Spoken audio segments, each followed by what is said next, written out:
The eyes, lupine eyes, eyes that were able to bore into the center of your soul. Rasputin was able to do something which physically altered people. We see again and again that he exercised this curious influence over the royal family, or rather over the Tsarina.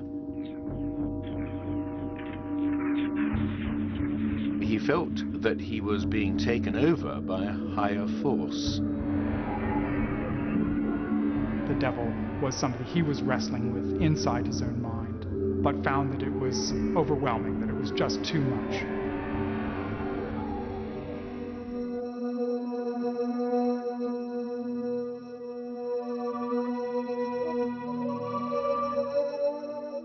Grigory Rasputin was born here in Siberia, 10th of January, 1869.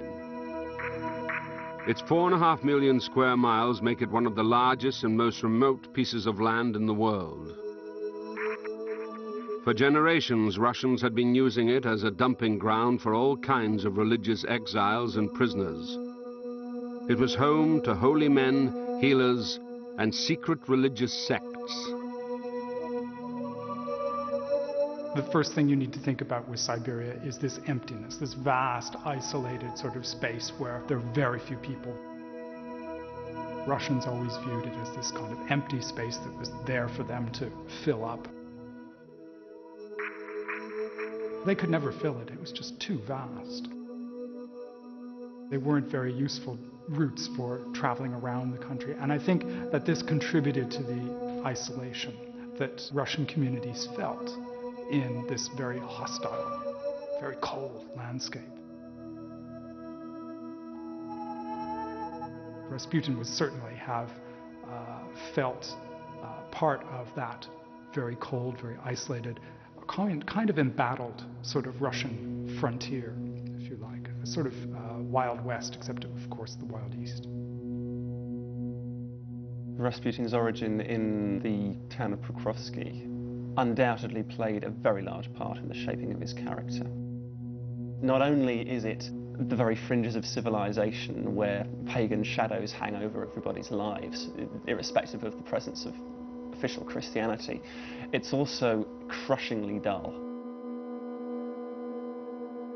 So the young Rasputin, being as he was a lecher and drinker, would have felt a very strong desire to be more than this, to break forth, to see something else. As a child, Rasputin began turning heads. His parents became disturbed by his constant visions of divine forces and by his ability to heal horses just by touching them. This was a time and a place that accepted magic and healing as a way of life, but many villagers were frightened of the child, convinced he had the devil in him. From fairly early on, I think he had a kind of reputation, a peculiar person in his village. He certainly did have peculiar healing powers. He also just obviously had this ability to foresee the future, which stayed with him all his life. He'd just get sudden glimpses, I think, of things he absolutely knew to be true. By the age of 30, he'd married a local woman and had 4 children. But he'd also earned a reputation in the village as a drunken thief. He was accused of horse stealing and fled to the nearest monastery to lie low. His experience there was to change him forever. He spent several days at the monastery and suddenly realized, that he was basically a monk by temperament.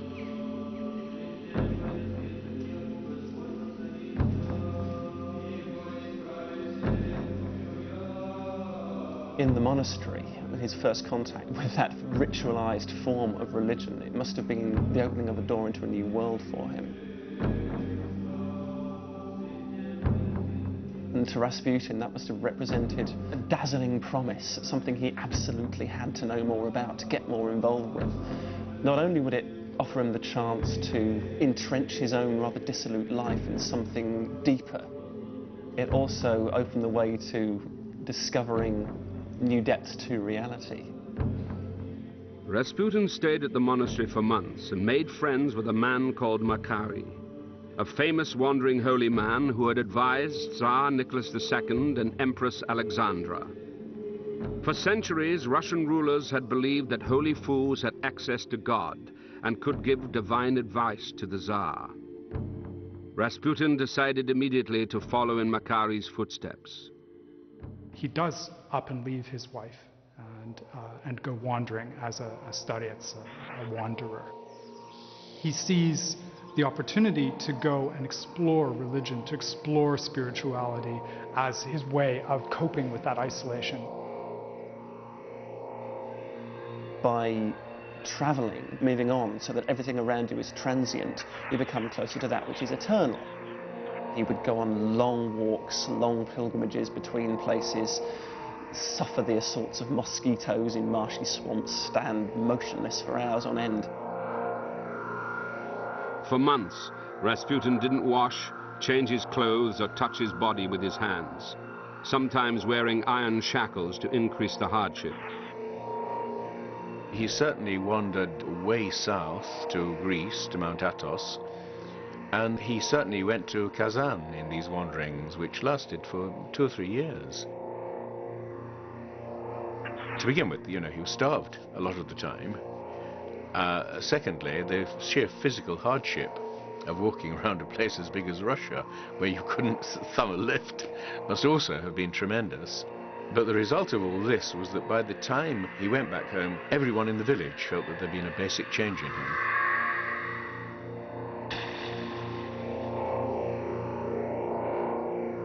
People who met him were certainly deeply impressed because they felt that he's achieved some kind of peculiar religious essence in these years of wandering. They met him once and they were deeply fascinated and regarded him as definitely a holy man. Many in the village began to suspect that there were deeper, darker reasons for the change in the young Rasputin. There was talk that during his wanderings he had fallen in with a secret sect called the Klisti. The Klisti were outlaws. This is, I think, a very significant point, that they were, like all the sects, the offshoots of the Russian Orthodox Church. They were an underground movement. They were on the run. They were a kind of anti-church. And I think that if Rasputin was going to go wandering in Siberia, he was definitely going to come up against them almost automatically. The Klisti had a very particular kind of worship that was nothing like the Orthodox Church. The Klisti gathered in crypts. Part of the service was dancing, and part of the service was flagellation. There were no priests, there were leaders who were lay persons. They would gather, they would sing, they would pray, and they would work themselves into a kind of frenzy, which they called radenia, or ecstasy.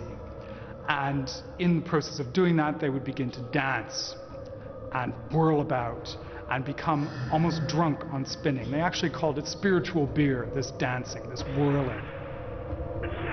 They were not intoxicated on physical substance, but on the very Holy Spirit itself. They would prophesy, they would become possessed by this divine force, speak in tongues, that sort of strange ululation. They began strange feeling, like after narcotic. And more dancing, more feeling, dancing, non-stop dancing, and they felt that they changed.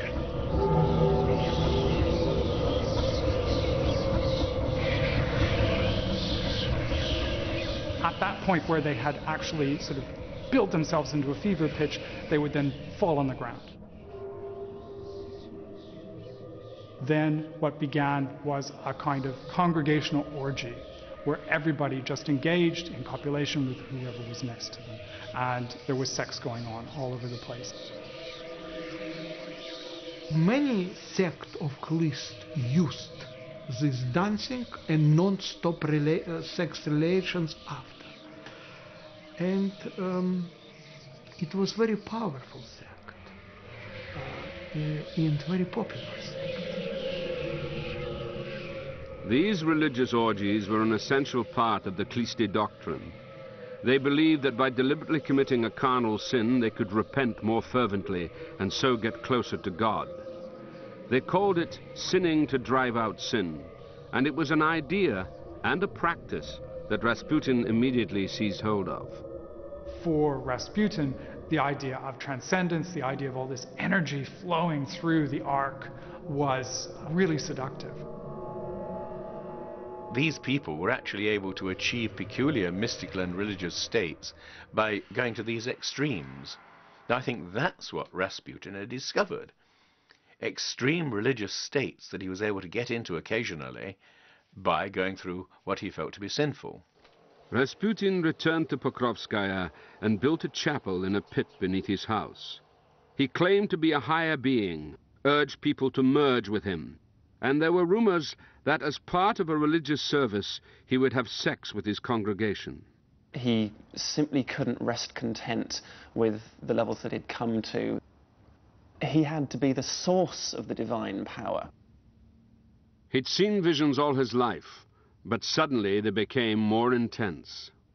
He appears to have seen a vision of the Virgin Mary, and she apparently told him to go to St. Petersburg, where he would help the imperial family. While on his travels, he had impressed a number of aristocrats and clerics, and word had spread 1,600 miles to St. Petersburg of a strange, wandering holy man with powers of clairvoyance and healing. The city was the ultimate seat of power and home to Tsar Nicholas II and the Empress Alexandra, two of the most powerful rulers in the world.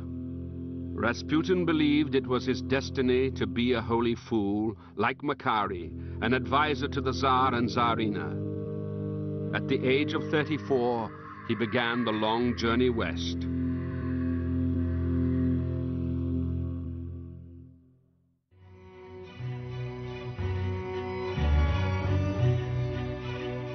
By 1903, word had reached St. Petersburg of a powerful mystic from Siberia with luminous wild eyes and a maniac stare.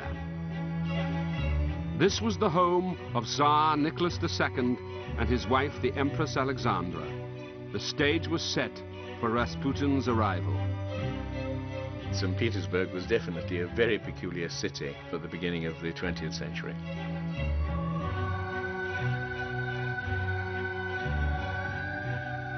The whole place was absolutely feverish with a peculiar mysticism. It was a place of great sexual permissiveness, even by continental standards. The newspapers of the time were full of advertisements for treatments for venereal disease. The aristocratic circles of the time were crazy for all things occult.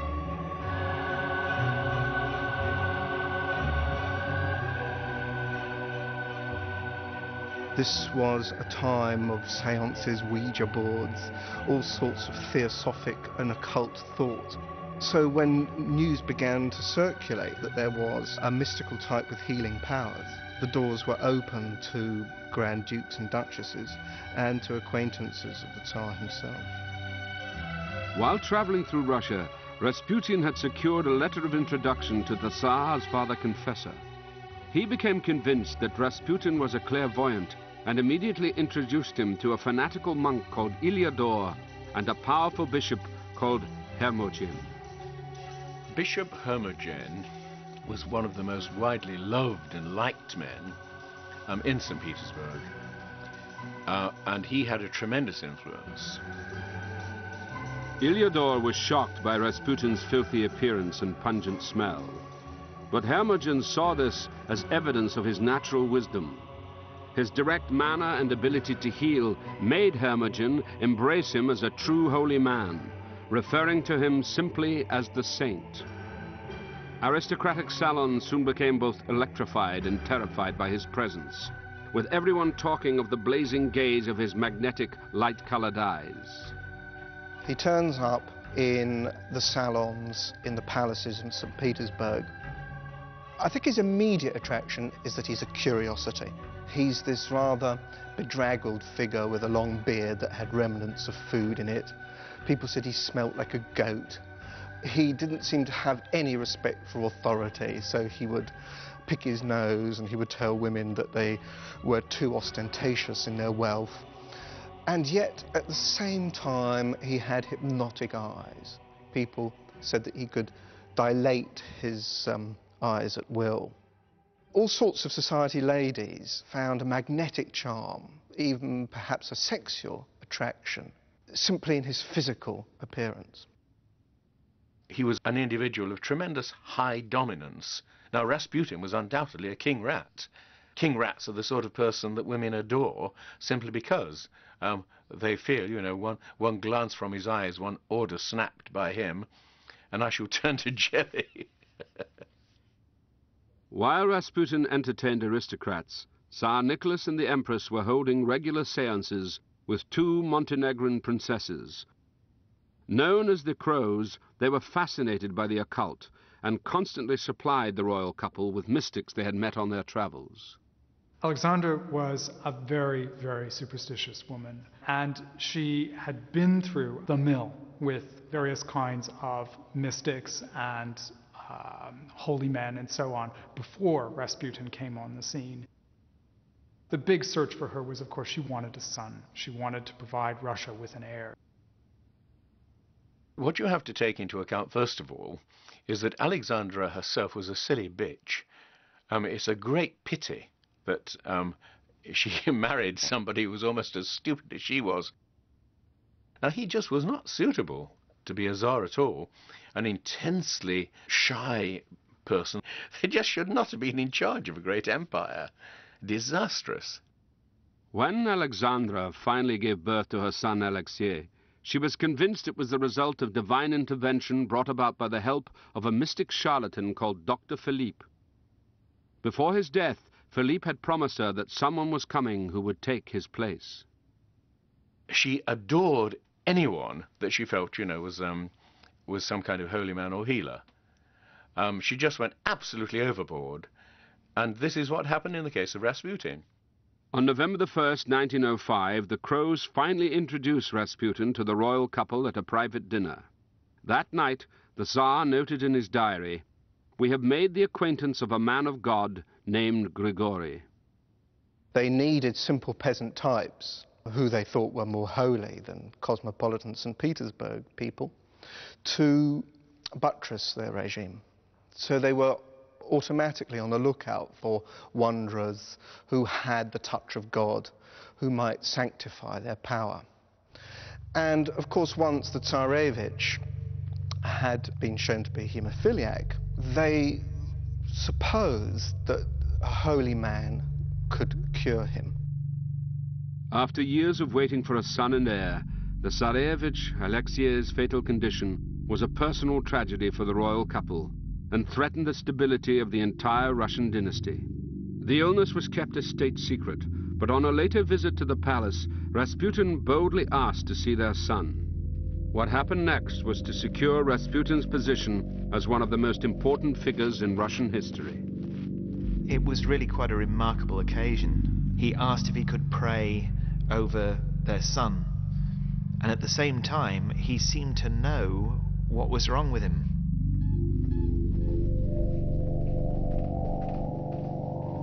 So you can imagine their reaction when this peasant from Siberia walks in and claims to know exactly what is wrong with their child.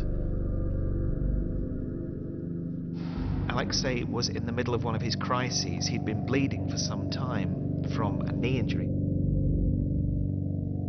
He knew that he could do this quite easily. He knew that he could cure. He'd done it so often. He would go deeper and deeper inside himself until suddenly he'd become totally oblivious of his surroundings. And it was in that state that he contacted some hidden strength, some hidden power inside him, and knew that he could actually cure. The next morning, he wakes up and is completely cured. Proof in the minds of the royal couple of a miracle. Haemophilia was completely incurable. So anything or anybody that could cure that disease would instantly make that person amazingly powerful as far as the royal couple were concerned, and particularly as far as Alexandra was concerned. Rasputin would later tell them that without him the child would die. Within months he had free reign of the royal palace, visiting the royal couple uninvited and referring to the Tsar and Tsarina as Mama and Papa. We know from his own braggings that he had unlimited access to the daughters, and he meant access to be understood ambiguously. We know that he met the Empress on an almost weekly basis and could be summoned to her at all times of day and night. So he was an intimate, a confidant. He treated Tsarina herself. Tsarina was incredible, nervous person. And Rasputin was the only man who was able to take off her headaches, who gave her opportunity to relax.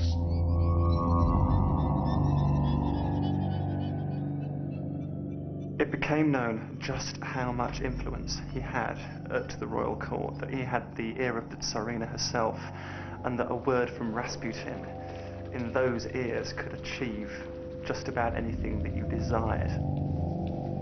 So currying favour with Rasputin was a pretty much direct route straight to the Tsar and Tsarina.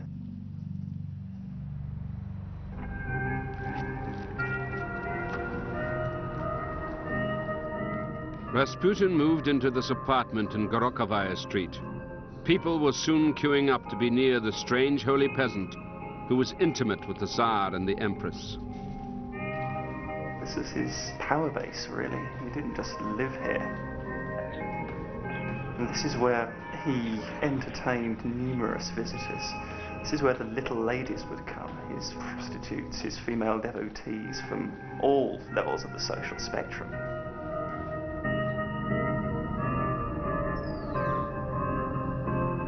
He called them his fools, those who needed to be educated to see the spiritual light.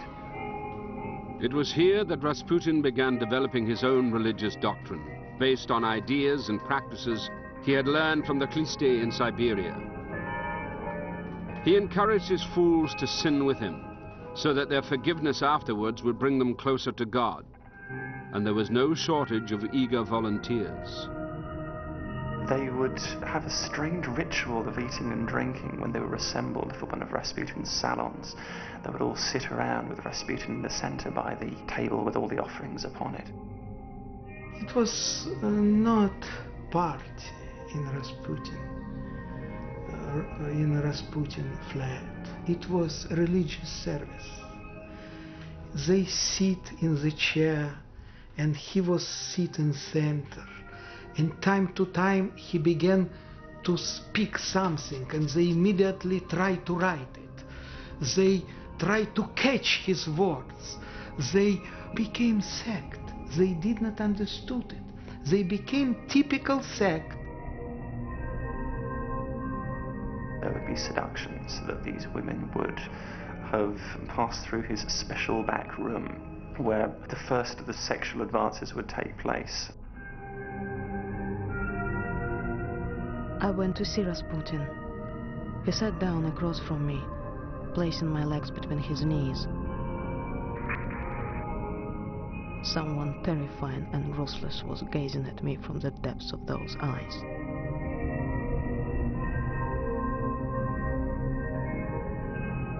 Without sin there is no life, because there is no repentance. And if there is no repentance, there is no joy. You want me to show you what sin is?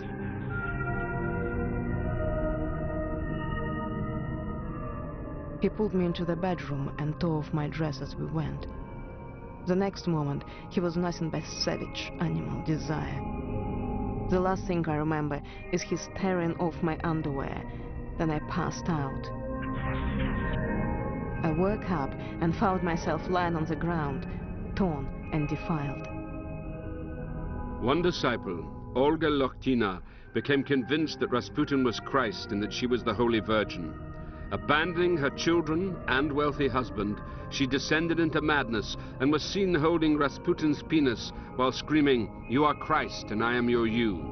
He said she was a skunk who demanded sin. It was not sex, it was way to God. He took everything which was terrible in their souls. They became absolutely clean. They became like children. They like themselves in that moment because they were on the heaven. For them it was absolutely normal. It was non-stop connection between sex, religion, miracles, and so on.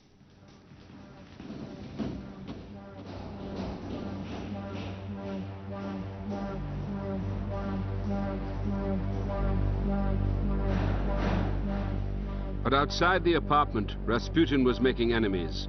Senior politicians heard rumors that the new friend of the Empress was not to be trusted. Secret police were put on his tail, and their reports only fueled more rumors that the Empress Alexandra was confiding in a dark force. December the 1st. From the monastery, Rasputin went to Goncharna and took a prostitute to a hotel. 3rd December. He visited the offices of 2 religious newspapers, after which he took a prostitute. December. After visiting Mrs. Golovin and her daughter, he took a prostitute. That evening he went to the royal palace. The Dark One walked around the streets accosting women with vile suggestions. After visiting 2 prostitutes, he went to see the Golovins. The Dark One left there around 2 o'clock and again hired a prostitute and went to the bathhouse with her. And it was in the privacy of the St. Petersburg bathhouses that Rasputin's new religious doctrine really took shape.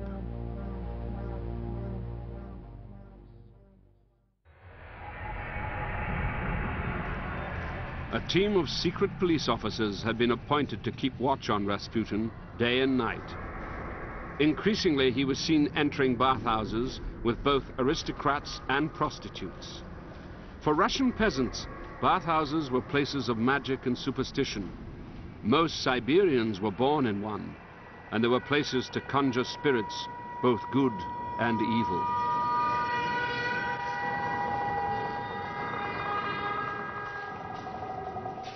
The bathhouses were places of carnal sin in the most deep and pure sense. These are wet, moist wombs, and here people come into contact with the spirituality of the flesh, the worship, the adoration of that which is carnal.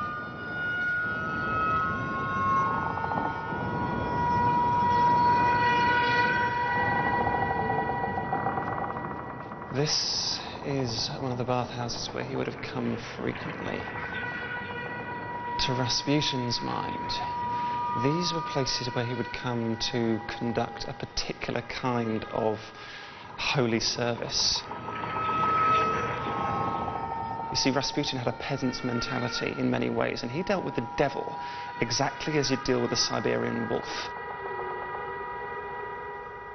He was hunting the devil down on the devil's own turf.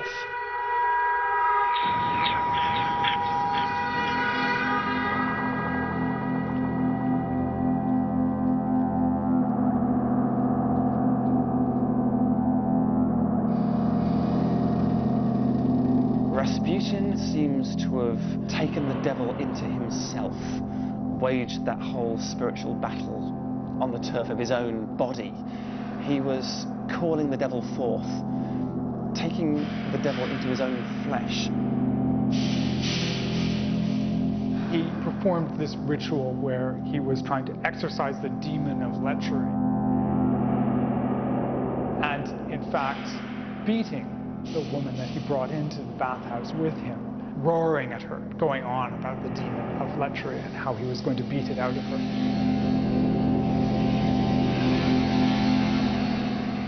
Then, afterwards, they copulated. They fucked.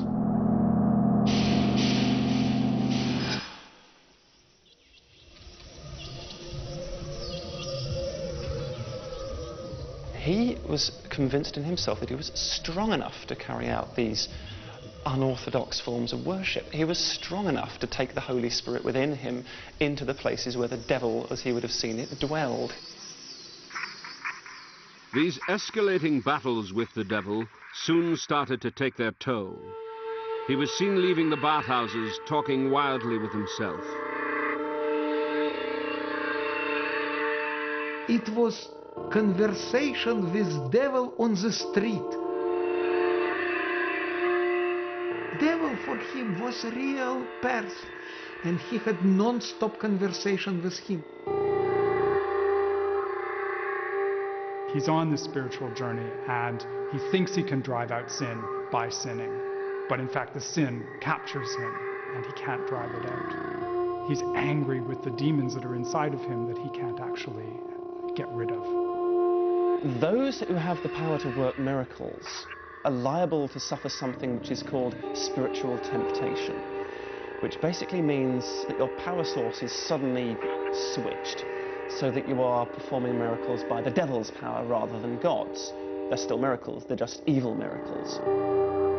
So when word got out that Rasputin was not only working miracles, but also living what was perceived to be a terribly debauched and dissolute lifestyle, the authorities of the church took action. Hermogen and Iliador, key figures in securing Rasputin's access to the throne, lured Rasputin to a basement where they accused him of using the power of the devil to work his healing miracles. He was quite happy up until the point when they rounded on him and really laid into him quite viciously, telling him that he was in a state of spiritual temptation, that he had gone too far, that what he was doing was of the Antichrist. And Hermogen at one point grabbed him by the penis and said, this is what is leading you. They battered him with a crucifix. They literally, physically belabored him with it. Deeply shocked, Rasputin reported the event to the Tsarina, saying that the two clerics had tried to kill him. Within a month, she banished them both from the city.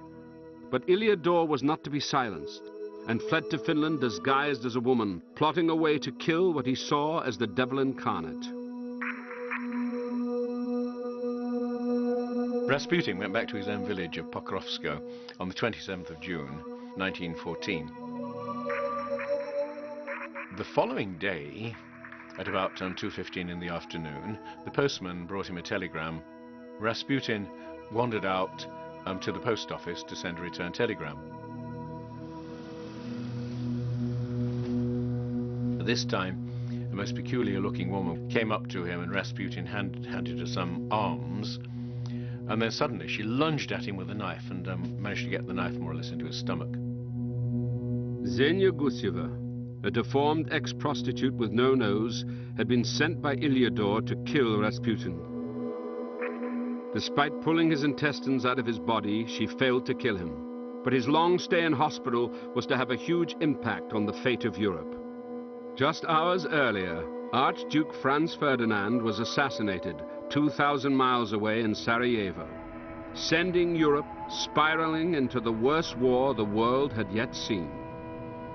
Rasputin was probably the only person who could have talked the Tsar out of mobilizing, but stranded in Siberia, he was helpless. There was nothing Rasputin could do about it. By the time he got out of hospital and went to see the Tsar, he wrote to him from hospital saying, "Please, no war, no war." The Tsar didn't want to hear, because declaring war had suddenly made him the most popular man in Russia, and he never had any popularity before that, not with the ordinary people. Now, seeing these great cheering crowds wherever he went, he didn't want to hear what Rasputin had to tell him, but Rasputin proved to be perfectly right. The war, in fact, was the end of Russia. Rasputin wrote a letter to the Tsar. A terrible storm cloud hangs over Russia. Disaster, grief, murky darkness, and no light. A whole ocean of tears. There is no counting them. And so much blood. I can find no words to describe the horror. We will all drown in blood. The disaster is great, the misery infinite.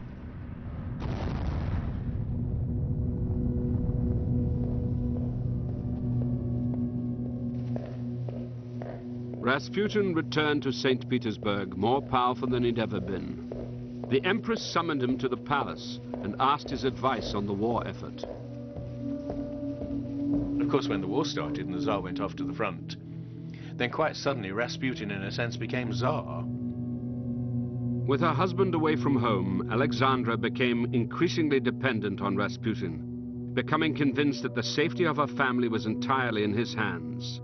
He began regularly advising her on affairs of state and the war, advice that she duly passed on to Nicholas at the front.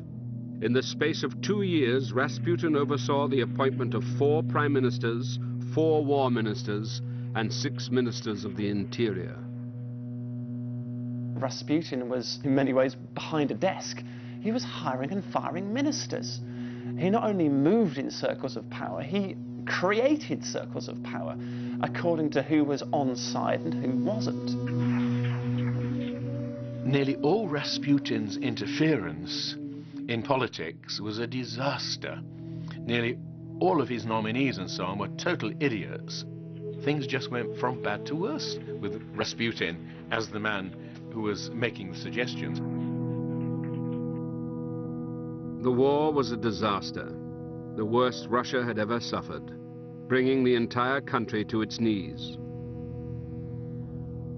4 million Russians were killed, and St. Petersburg became awash with rumor, refugees, and mass demonstrations.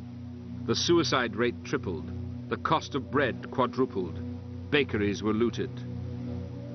The air was thick with talk of revolution. Just strike a tiny match, said one observer, and everything will go up in flames.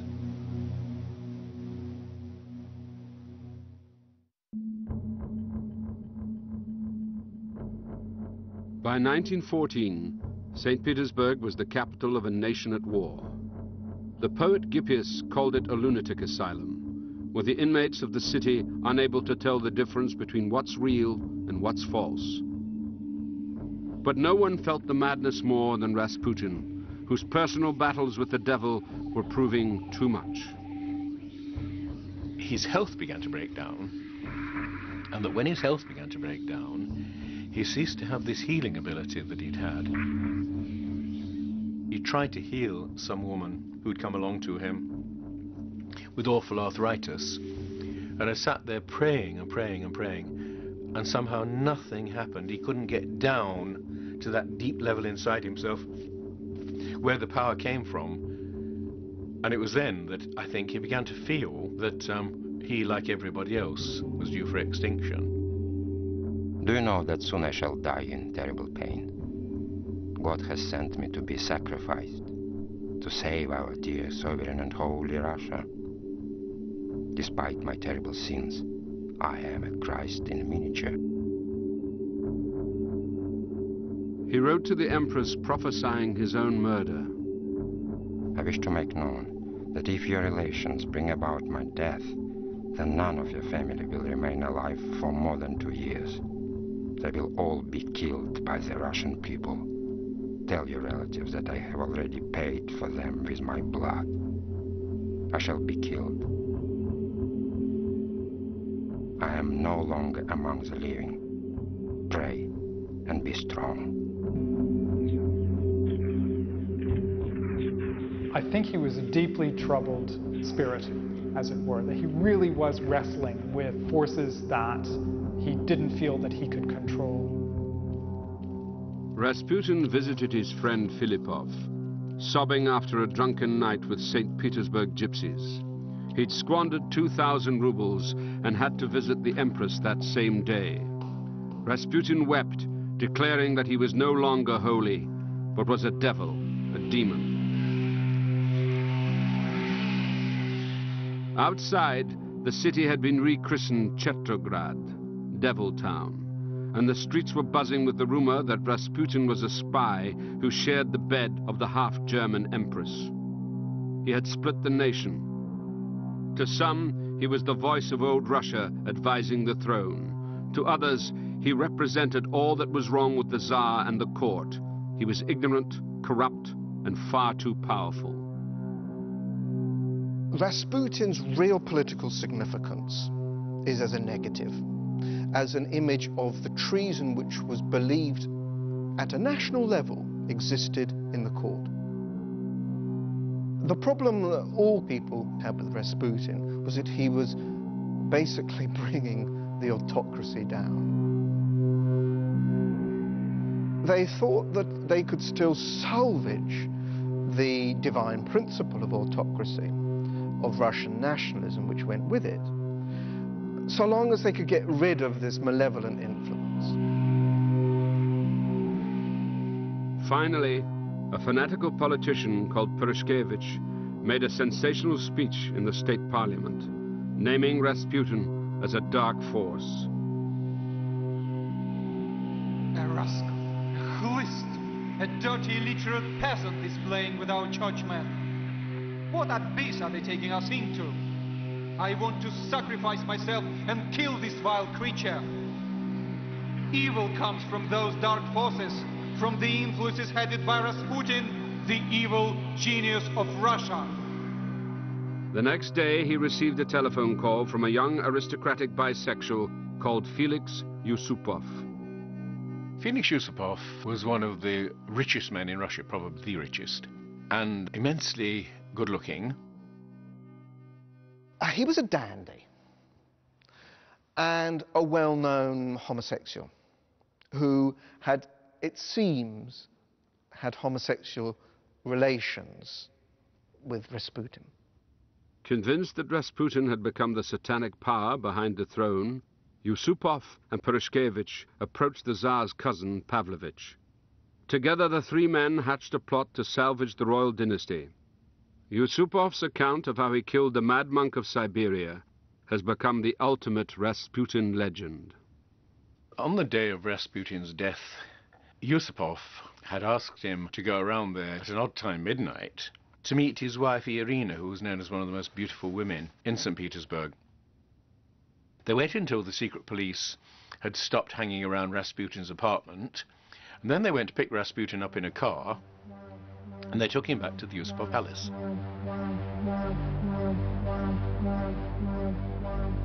There he was taken down to a basement dining room, which had been laid out as if for a meal, and what's more, they tried to make it look as if a lot of people had been sitting around the table. They twisted up the napkins and poured a bit of tea into the teacups and all that kind of thing.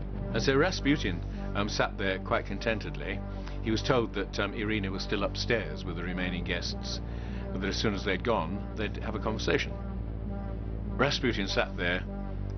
They presented him with a plate containing lots and lots of cream cakes, and they also presented him with wine, and Rasputin at first didn't touch either.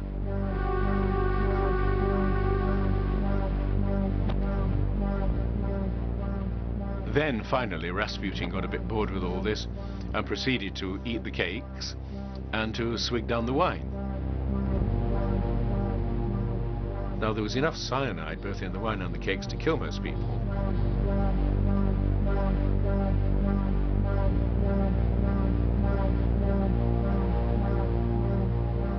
2 hours and a half he continued to be still alive after he ate endless cakes with poison. According to Yusupov, the massive doses of poison had no effect. He started to believe that Rasputin was being protected by demonic forces. Panicking, he ran back upstairs, borrowed a revolver, and returned to confront him. You would expect Rasputin to do something violent then, or at least to plead for his life. He did neither, apparently just stood there, while Yusupov let off a shot at him and Rasputin sank to the carpet.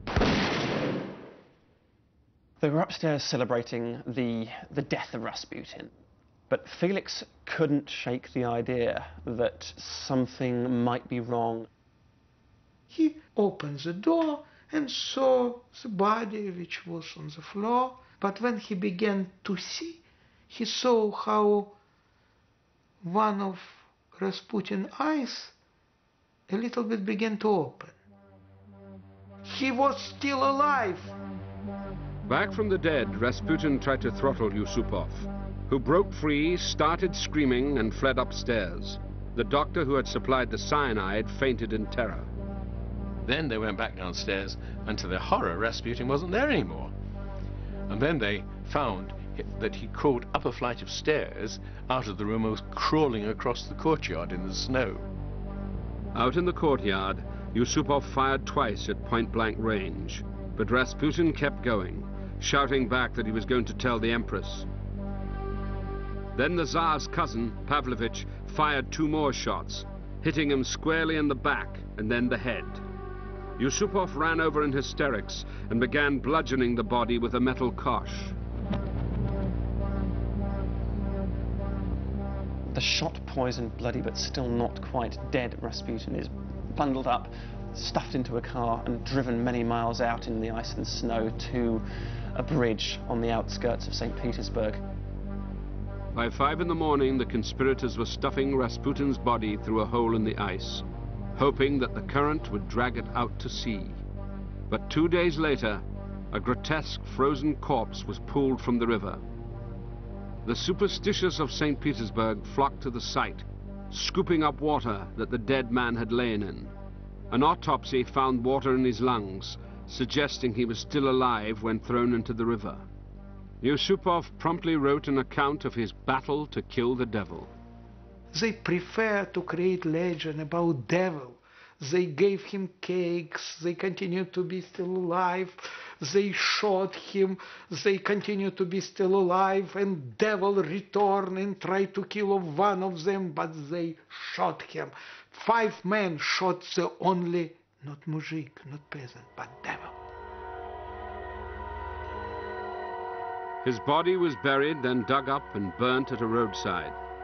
Just as he'd predicted months earlier, his own death at the hands of the Tsar's relatives led to the complete annihilation of the royal family. Within 12 months of his murder, Nicholas, Alexandra, and all 5 children were gunned down in a Siberian cellar. Rasputin's friends were shot by firing squad. Civil war broke out, and the nation imploded. I think he was a holy man in the fullest sense of the word. All of these other things, the seductions and so on, can be explained as a part of his peculiar obsession with getting rid of sin through sin. For Russia, Rasputin continued to be full of fantastic hypnotic forces, who was really, in many moments of his life, he was Superman. He was a simple man who liked liquor, was a good lecher, and who liked the influence he had over people of a higher social status than himself. So he was an adventurer. No one can be sure whether Rasputin was simply a misunderstood peasant or a devil in the flesh. Whatever the truth, his image has become a modern icon of evil and darkness. Russia's own holy devil.